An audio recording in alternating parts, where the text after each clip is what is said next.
Vegas, the city where chance and good luck are the valued commodities. Tonight, though, it's about skill. It's about basketball.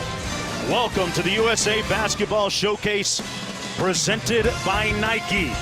From inside the Thomas & Mack Center in Las Vegas, Nevada, 34 of the best basketball players on the planet on the for training camp. Hello, everybody. I'm Mark Jones, courtside, along with 10-time USA basketball coach PJ Carlesimo. Mark Stein joining us in just a bit. A quiet summer for USA basketball, PJ, ranked #1 in the world. They got their eyes on Rio. What's this summer mean? Well, this summer, Managing Director Jerry Colangelo sent out the mandate. If you want to be considered for the team, 2016, the Olympics in Brazil, be here. 34 players are here.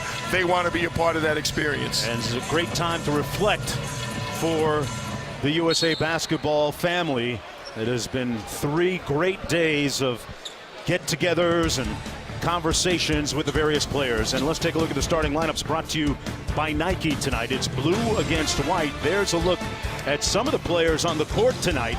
And Klay Thompson, who launches a quick 3 right there to start the game off, misfiring, but he was a member, one of several members of that World Cup championship team last year in Spain in the FIBA World Cup. Brad Beal knocks down the first field goal of the ball game. It's 3-0 blue. A couple of threes out of the shoot right away.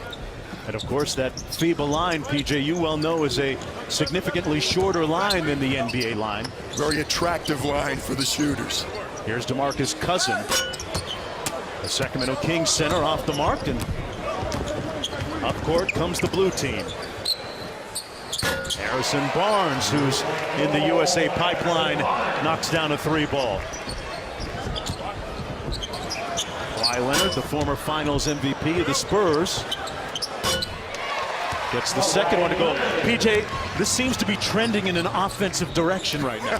Well, it certainly does, and it's the middle of the summer. These guys have not been killing themselves. They're not in the best of shape, and they're certainly not in good shooting shape. So I think we're going to see some clangs occasionally. Here's Brad Beal off the screen. Back to DeMar DeRozan, the star for the Toronto Raptors. Made the All-Star team this year. His team losing in the first round, though, to the Washington Wizards. Thompson out top, looking at Leonard. DeMarcus Cousins, goaltending called on Andre Drummond. The 2 bigs who helped lead us to that gold medal in Spain in the World Cup, Drummond and Cousins going against each other. Really, the 2 days of practice here, Mike Krzyzewski did more shooting than anything else. Very little defensive drills, nothing live. Players arrived here on Monday and went through an initial meeting. Here's Blake Griffin. That alley-oop pass a little bit off the mark. Never quite got there. Brad Beal from downtown, and Brad Beal with that smooth stroke shot 41% from downtown this year for the Washington Wizards. Here's Kawhi Leonard. Leonard able to be part of the USA basketball this year, was unable to coming off that championship season last year. He was fatigued a little bit. He and Jimmy Butler kind of fit that mold that Mike Krzyzewski likes too. Versatile players, play both ends of the floor, and really can contribute. Here's Kenneth Faried, who was a starter last year in Spain on the World Cup championship team. Nice dime to Harrison Barnes for the bucket. A lot of people were surprised, Jonesy, that Faried was on that team. Not only on it, he was one of the better players in Spain. Yeah, great point, PJ. He made the all-tournament team. And Cousins certainly was pivotal in USA basketball success as well. The young bigs, you have to feel good about USA basketball, not just now on the 60-some game win streak, but going forward. So many talented young players. USA basketball is 75-1 under Mike Krzyzewski and Jerry Colangelo since they took over in 2005. Harrison Barnes had it rim out. And back comes Blake Griffin, who has missed out on a couple of opportunities to be a part of USA basketball. Good dime to Michael Carter-Williams for the layup. Talked about the number of players in the pipeline. 34 in all came into training camp on Monday. 11 of the 12 players returned from the championship team last summer, and 8 players from the 2012 Olympic team in 2008. And Blake got hung on the rim that time. DeRozan throws it down at the other end. Important to note, Mark, that the players did not have to agree to play in the game. We got some guys that are injured, we got some guys that are fatigued, but they had to be here in Las Vegas and be part of the mini camp. Griffin to Cousins for the alley-oop, and Mike Krzyzewski was telling us before the game, PJ, that this weekend has been very much like a family reunion for these players. Well, again, they need to reaffirm. They want to celebrate the past success, but it's important for him to reestablish the culture, to remind the veteran guys like LeBron or Carmelo Anthony have been a part of 3 Olympic teams, and then you got a whole bunch of young guys, and he wants them to learn this is the way we operate. This is how important it is to wear those USA letters on your chest and what that entails. They've certainly emblazoned a distinct culture since 2006. Cousins with the quick hands knocked it off of Barnes out of bounds. It'll be white basketball. Coach Mike Krzyzewski was an assistant coach in the USA basketball pipeline for a long time and has been the head coach since 2006. 68 years old, and that fire continuing to burn. You know, there was talk, PJ, that he might step away from it after London, but convinced to come back. Yeah, Jerry Colangelo is a very persuasive gentleman. He convinced him. Those two have been at the top, and Jim Boeheim sitting to Mike Krzyzewski's right, also a critical part of the success.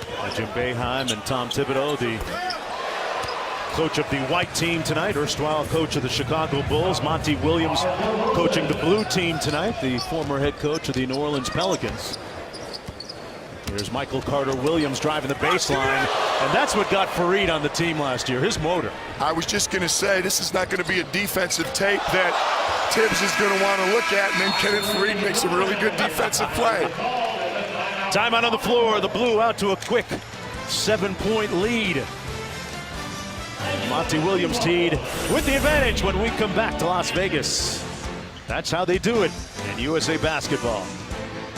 ESPN's presentation of USA Basketball is presented by Nike and in part by the Samsung Galaxy S6 and S6 Edge and Jeep, the official vehicles of summer.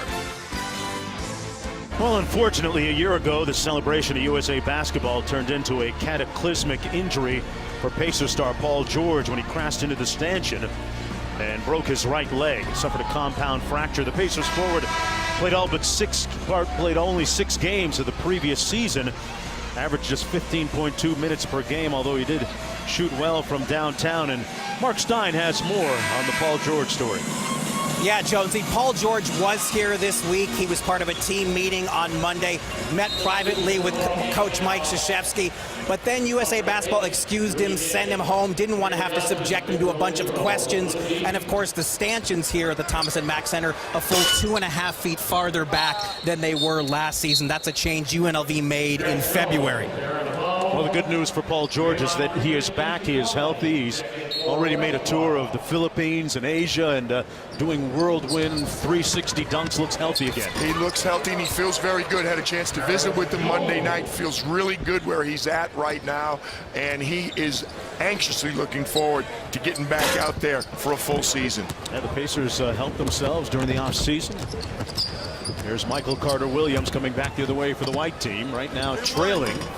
And the former Rookie of the Year with a nice layup to make it a 3-point game. Some of the young additions in the game now. Elfrid Payton with a beautiful move.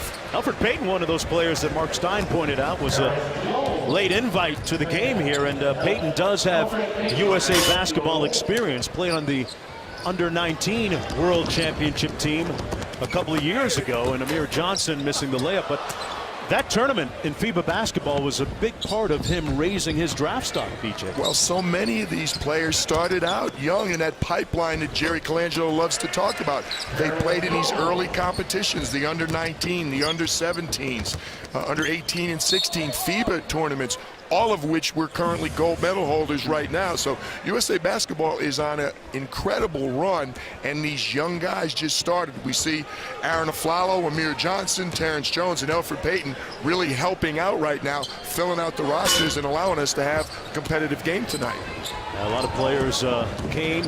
Most of the 34, all of the 34 showed up, but not all stuck around for the game, had previous obligations. LeBron James, one of those players. He did participate and participated enthusiastically in the practice. They were getting after it yesterday. Part of the practice was not a lot of one-on-one, but Kevin Durant, who's not playing, LeBron, and a number of other guys, James Harden, they went at it pretty good in a very entertaining part of the post-practice. Guys just can't help themselves once they show up. Hey, let's play. 5-point lead for the blue team. Michael Carter-Williams over the midcourt line. Little click and roll with Plumlee. Instead, it's Jones blocked inside, and Oladipo leading numbers for the blue team. It's a 4-on-2, and Payton finishes on the other end. Nice look from Rudy Gay. And Plumlee with the alley-oop. Plumlee came off the bench last year on that World Cup gold medal winning team. Jonesy, he made the team by how he played here. He came in not as a member of the team, but the select team playing against him, and he played so well in the mini camp that he earned a spot on that World Cup team. So the bottom line, eyes are watching once you come out and practice and try out. Same thing happened to Kevin Durant back in 10. Kevin Durant played so well in 08, and he just impressed the team. So just because you're not on an initial roster, these mini camps are very, very important. Oladipo fouled by Plumlee. He'll go to the foul line for a pair. Well, the Angels, led by Mike Trout and Lorenzo Cain, and the Royals. Baseball tonight. Sunday Night Countdown gets your coverage started at 7 Eastern time. Angels-Royals Sunday at 8 Eastern on ESPN, and also on Watch ESPN. As Fareed checks out of the ball game. Kenneth Fareed, last year during training camp, made such a great impression. You had alluded to it a little bit earlier, and he made the All-Star team at the World Cup of Basketball and started every game for USA Basketball. Well, all of us prognosticators wouldn't even had him on the team when they're saying, oh, who they're going to pick looking at this roster. It was a more open situation. It was a more fluid situation last year. No one thought, or very few thought, he would make the team. Not only did he make the team, but as you said, an all-tournament performer and arguably one of the two best players in Spain. And PJ, that's a little different when you think about as Terrence Jones gets the bucket. The prototypical, quote-unquote, stretch four in international ball, right? That sometimes they